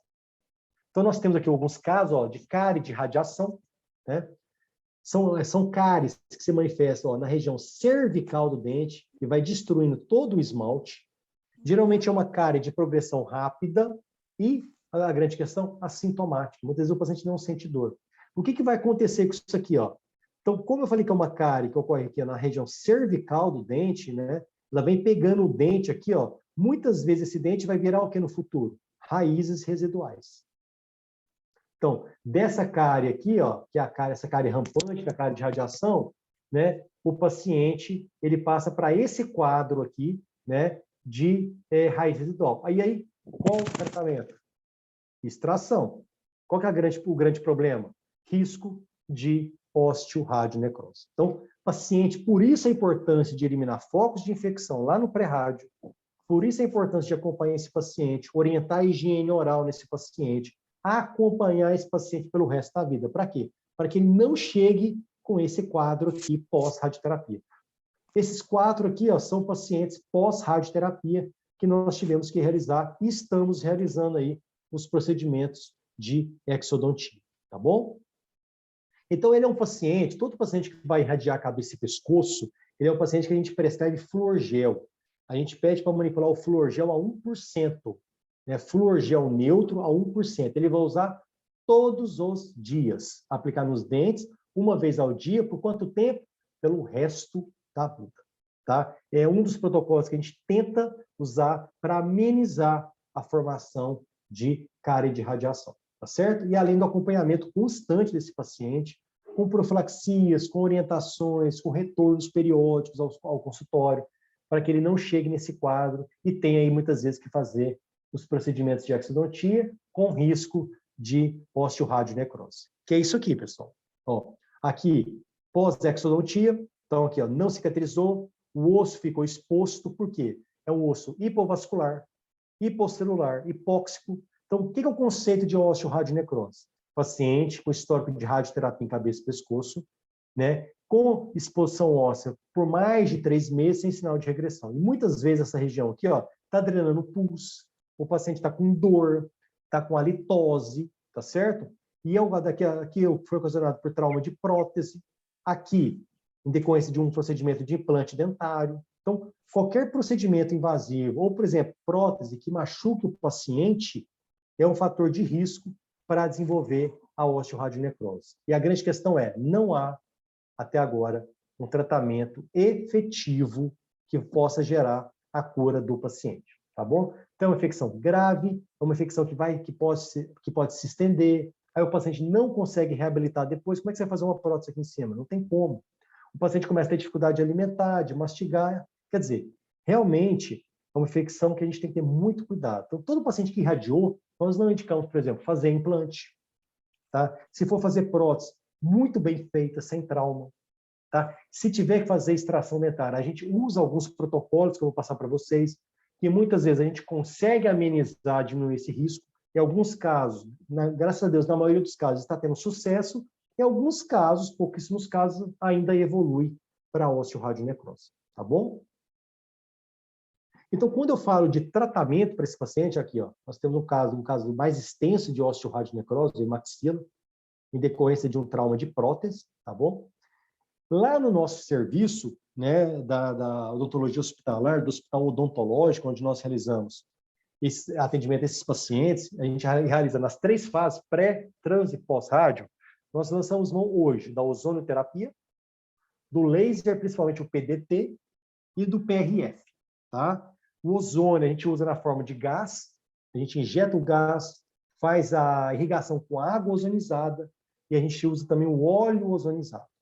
O laser, que é o PDT, né, que a gente usa aqui um corante, e aplica uma alta dose de laser, em torno de 9 joules, né, que tem um efeito aí bactericida, e o PRF, que é a fibrina rica em plaquetas, certo? A gente colhe o sangue do paciente, centrifuga esse sangue e forma ali uma fibrina, né? uma membrana de PRF. Aí a gente pode ser na forma de plug, pode ser na forma de líquido, pode ser na forma de membrana, né? Que a gente pode utilizar aí de forma preventiva e muitas vezes também na tentativa de tratamento, tá bom? De uma osteoradionecrose instalada. A grande parte hoje dos nossos pacientes de osteorádio está sendo tratada por ozonioterapia, tá bom? Aqui é um exemplo daquele paciente que a gente está fazendo as extrações. Esse paciente aqui, né, era um paciente de câncer de orofaringe, né? Ele fez a dose total de radioterapia. Quando eu falo dose total, equivale a 70 grays. Ele toma 1,8 a 2 grays por dia. Então, ele vai fazer mais ou menos aí umas 7 semanas, né, em torno aí de 35 sessões de radioterapia. Qual que é o protocolo que a gente usou nesse paciente? A gente tirou essas raízes residuais e esse premolar aqui. Então, a gente faz as extrações, né? Aqui está exemplificando para vocês, uma membrana de PRF, né? Então, a gente colhe o sangue do paciente, centrifuga ele. Esse aqui é o APRF. E ali onde a gente faz as extrações, a gente faz o corte aqui, faz os plugs, né, de PRF e coloca dentro do alvéolo, onde estava o dente, e faz uma sutura de bordo a bordo.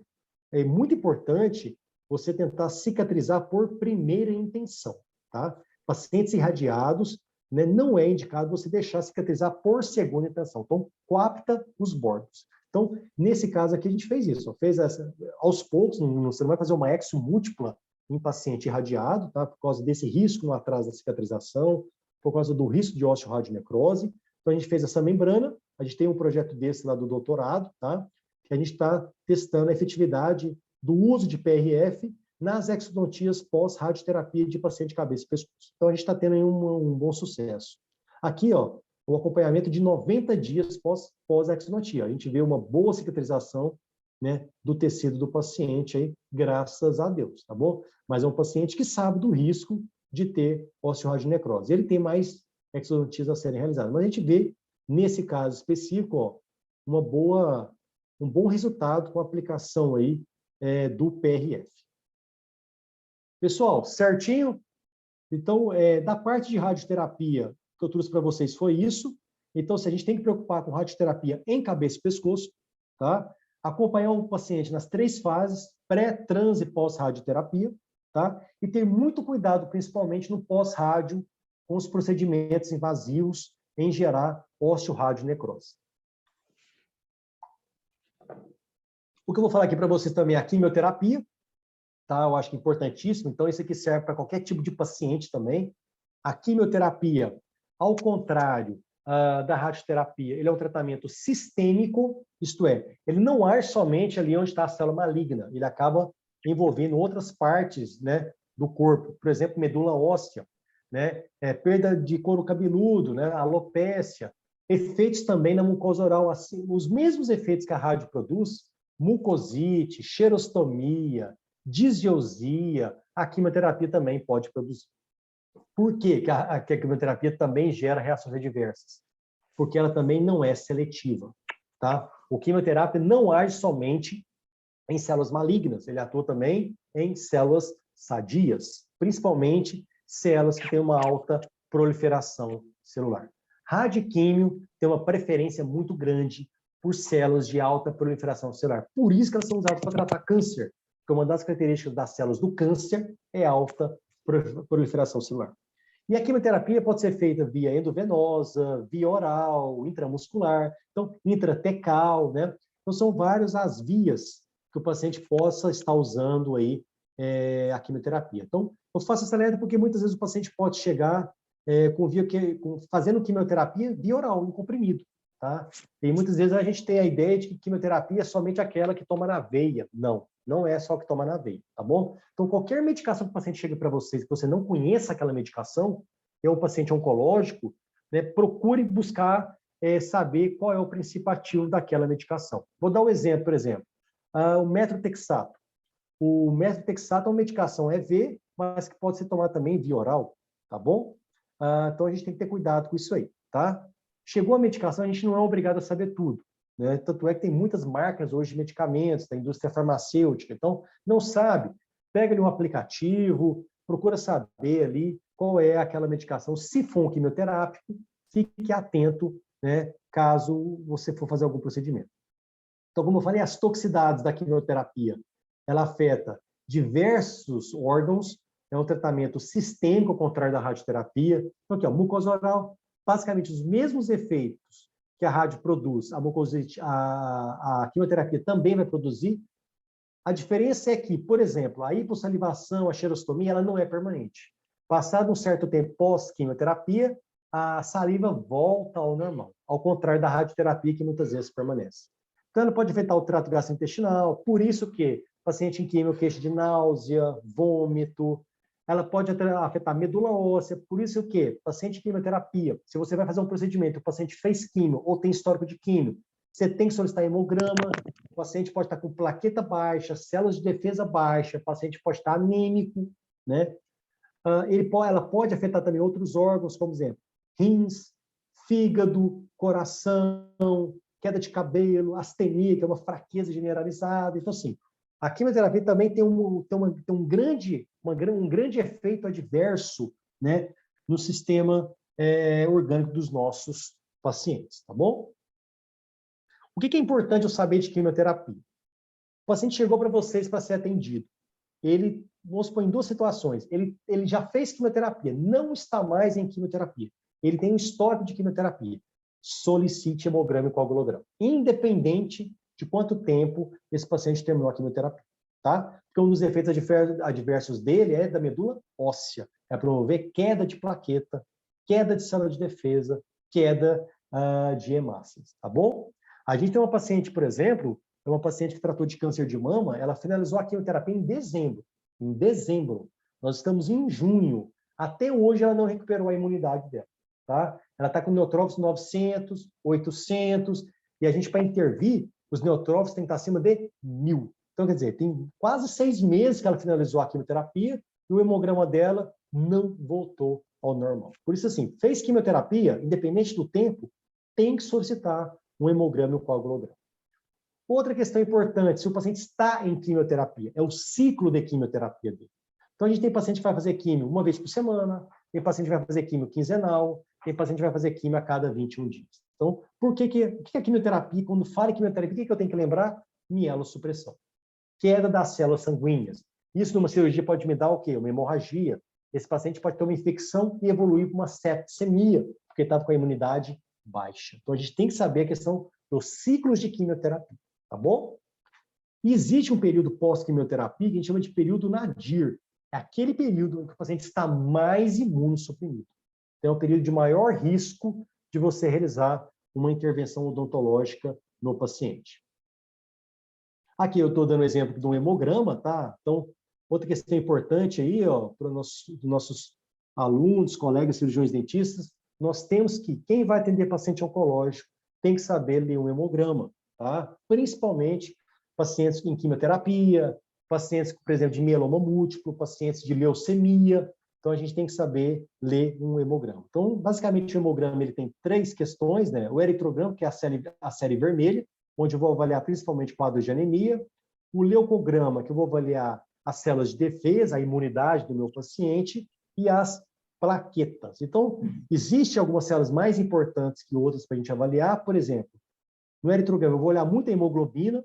Aí existe um valor para a gente intervir. A hemoglobina tem que estar acima de 8 para você fazer um procedimento odontológico. Hemoglobina abaixo de 8 não é indicado procedimentos odontológicos. Neutrófilos tem que estar acima de 1000. Os neutrófilos é a principal célula de defesa que a gente olha no hemograma, então ele tem que estar acima de 1000. Por exemplo, essa paciente que você deu o exemplo, paciente com câncer de mama está com 800 de neutrófilo. Ela tem indicado exodontias. Eu não posso fazer exodontia se esses neutrófilos aí não ultrapassar a quantidade de 1000, tá? Na sua grande maioria. E plaquetas, geralmente, tem que estar acima de 50.000. Tá? Abaixo de 50.000, não é indicada intervenção. Muitas vezes você vai ter que solicitar com a equipe médica, né, uma transfusão de bolsa de plaqueta, tá bom? Então, outra informação importante. Atender paciente oncológico tem que saber ler aí um hemograma, tá bom? Pessoal, depois eu vou ler os comentários aqui, tá bom? Podem ficar tranquilos aí. Aqui é só um exemplo. Eu peguei uma simulação de um paciente que fez quimioterapia no ciclo de 21 e 21 dias, só para vocês terem uma noção de quando é que eu intervenho. Por exemplo, o paciente fez a quimio de 1º/6. Geralmente, a partir do 3º dia pós-quimio, ele vai começar a entrar em imunossupressão. As plaquetas começam a cair, os neutrófilos começam a cair, hemácias começam a cair. Geralmente, aqui, ó, em torno do 5º, 6º, 7º dia pós-quimio, ele vai entrar naquela fase do período nadir. É o período em que ele está mais imunossuprimido, tá? E aqui é onde eu faço intervenção odontológica e aqui o próximo ciclo de quimio. Então, geralmente, quando é que eu vou intervir nesse paciente? Em ciclos de 21 e 21 dias, tá bom? Geralmente, 19 dias após a quimioterapia. Isto é, ou 2 dias antes do próximo ciclo de quimioterapia. Se esse paciente fez dia 1º/6, eu conto geralmente em média 18, 19 dias pós, então vai dar mais ou menos entre o dia 19, dia 20, 21/6. Eu aqui, lógico, vou ter que ter um hemograma para me ver se realmente ele recuperou a medula óssea, tá? Se ele recuperou, eu posso fazer a intervenção aqui. Depois de 1 ou 2 dias, ele volta novamente a fazer a quimioterapia dele, porque o ciclo é de 21 e 21 dias, tá bom? Então, cuidado com esse período nadir, essa fase nadir, tá? E geralmente, de 21 a 21 dias, eu vou intervir 19, 18, 19 dias pós-quimioterapia. Certo? É para vocês terem uma noção, mais ou menos, como que a gente programa uma intervenção em paciente em quimioterapia. Porém, para me intervir, eu tenho que ter um hemograma recente. Hemograma das últimas 24 horas. Hemograma e coagulograma. Para que eu tenha certeza que ele recuperou a medula óssea. Pessoal, estamos acabando, tá? Outra medicação que eu quero falar com vocês, que pode acontecer muito de chegar aí para vocês também, são pacientes que fazem uso de bifosfonatos. Então, pacientes que têm metástase óssea, por exemplo, paciente teve câncer de mama e teve metástase óssea. Paciente teve câncer de próstata e teve metástase óssea. Paciente de mieloma múltiplo, são tratados com bifosfonatos. Principalmente esses aqui, ó, o Zometa, que é intravenoso, e o risedronato, que é VO. O que acontece com esses bifosfonatos de 3ª geração aqui? Ó? Eles podem provocar o que nós chamamos de osteonecrose. Tá? Não é só bifosfonato hoje que causa osteonecrose. Tanto é que hoje nós temos osteonecrose relacionada a medicamentos, não é mais osteonecrose relacionada somente a bifosfonatos. Então, o paciente chegou para vocês, tem mieloma múltiplo, tem histórico de metástase óssea, fiquem atentos se eles não estão usando ou se eles não usaram bifosfonato. Por quê? Porque o que faz esses bifosfonatos? Eles atuam principalmente a nível de osteoclasto. Quando você tem ali um procedimento invasivo, uma cirurgia, um trauma, né, principalmente a nível de osso, vamos supor a exodontia, tá?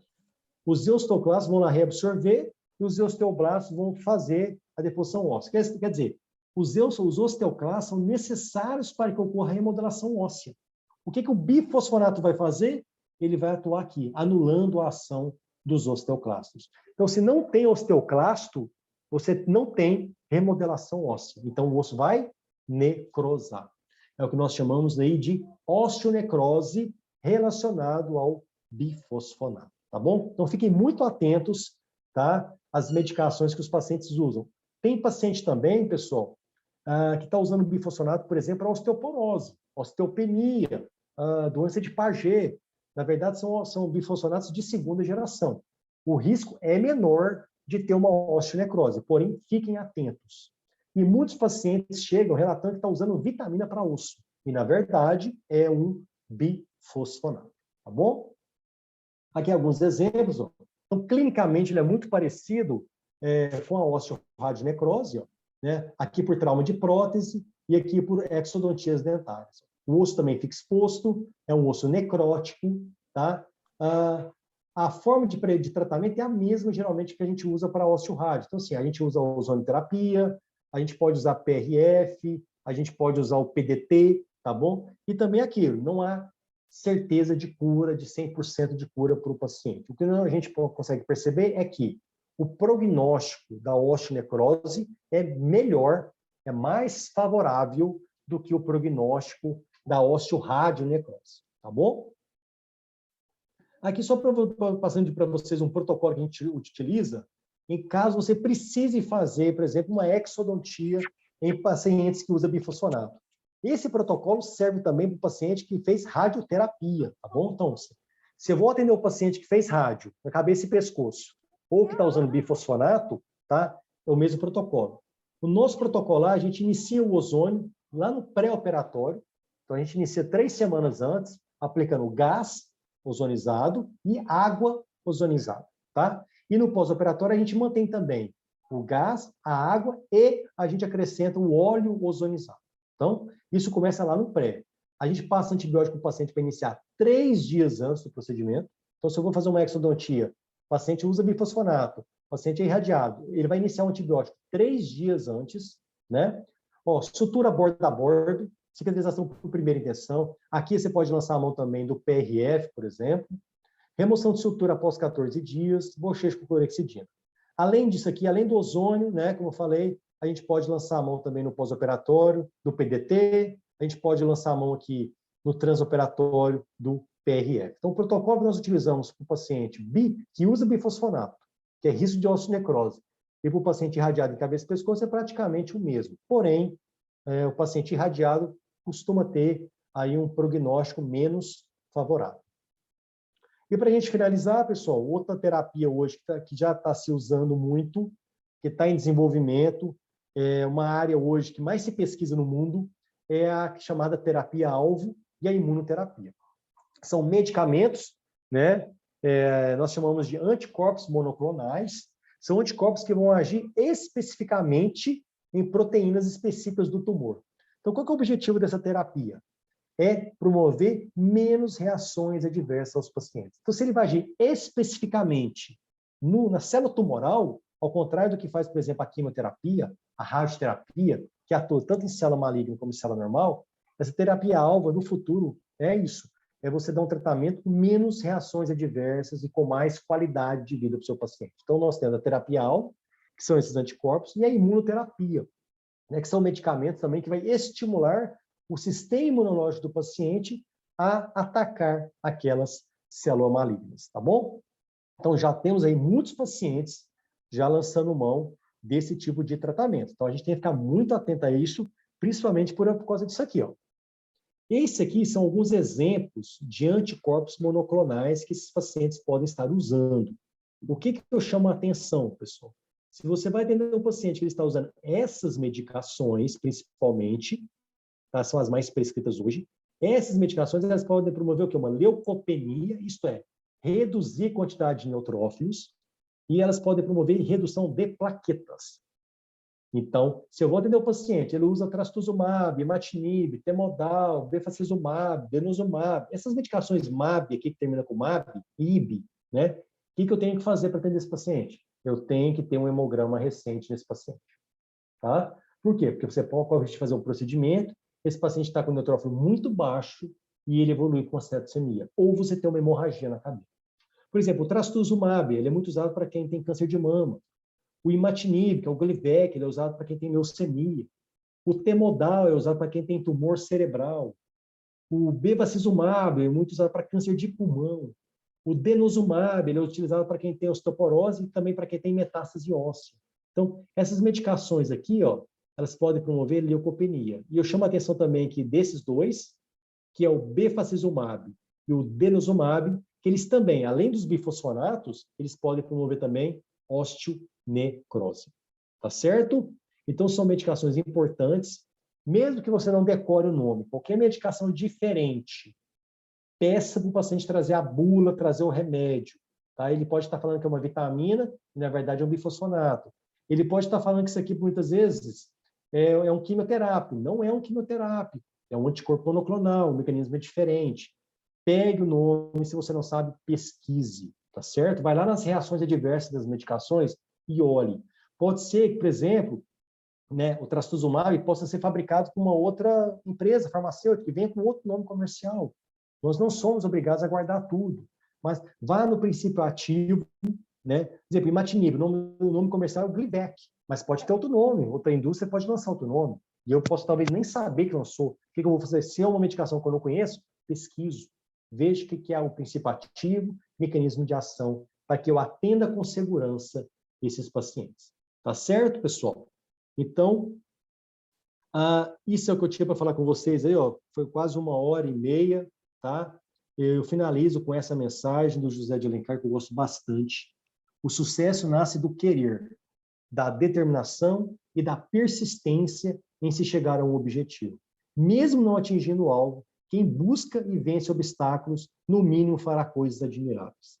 Então, mais uma vez, eu agradeço imensamente o convite.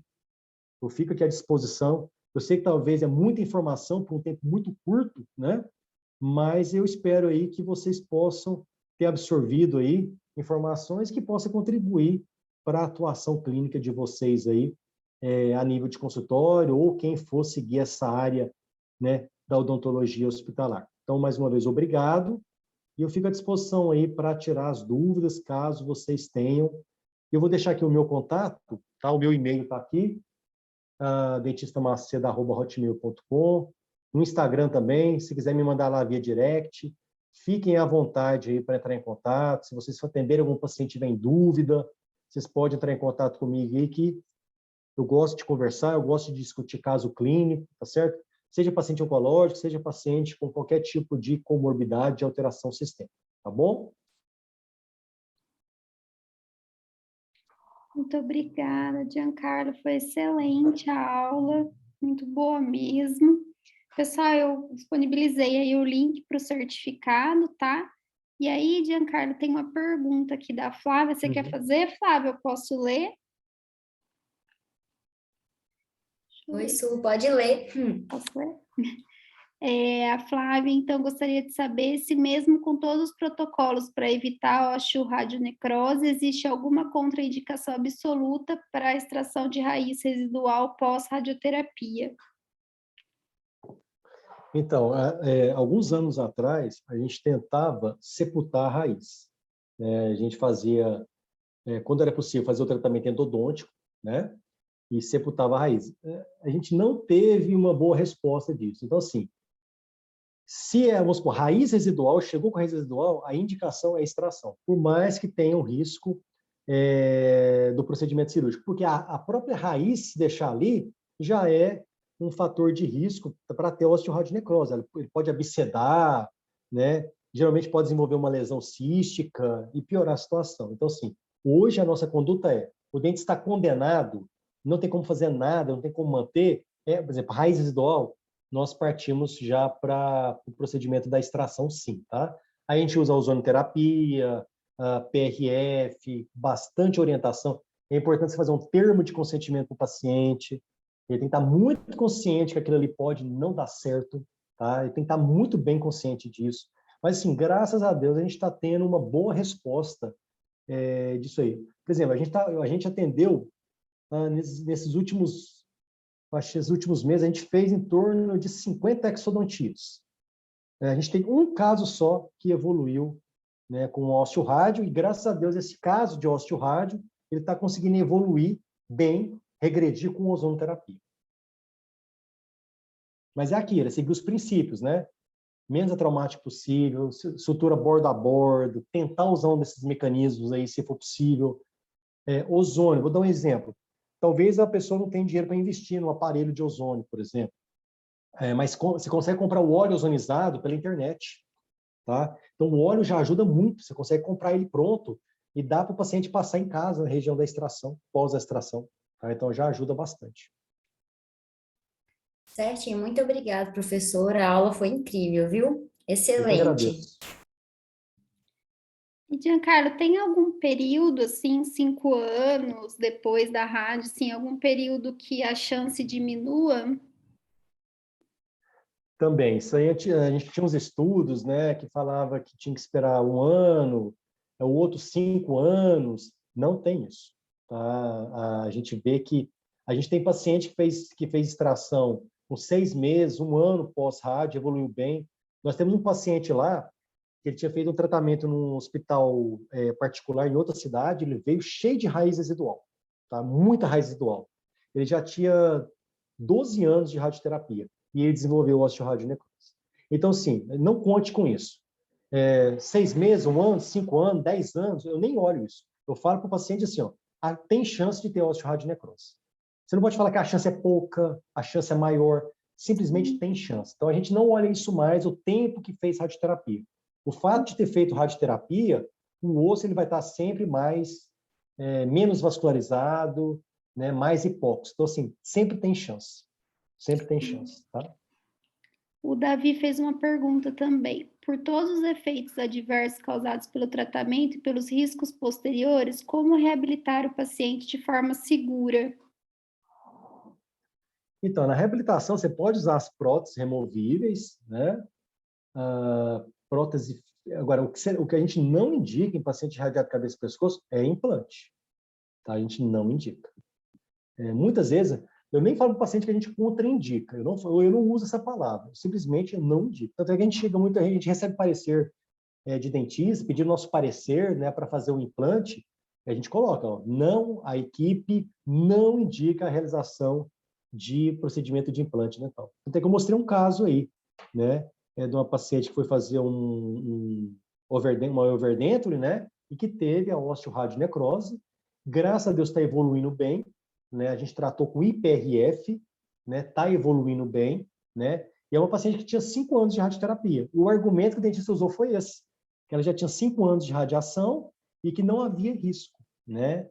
Quer dizer, e ela queria processar o dentista. A sorte é que depois a gente conversando, falou, não, mas realmente existe alguns estudos assim, mas você está tratando, está evoluindo bem. Aí ela tirou da cabeça. Mas tem gente que ainda arrisca, tá? Tem gente que arrisca, mas eu não indico fazer implante, tá? Tenta fazer uma prótese removível mesmo, então uma prótese fixa sobre dente, não sei, mas sim, evita implante.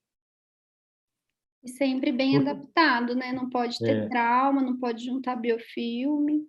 Porque é o seguinte, se você fizer um implante, uma exo no seu consultório e evoluir com osteorádio, e você talvez não tiver um serviço de referência para encaminhar esse paciente, nossa, você está lascado. Você vai casar com esse paciente e dependendo desse paciente aí, você não vai conseguir talvez um tratamento efetivo.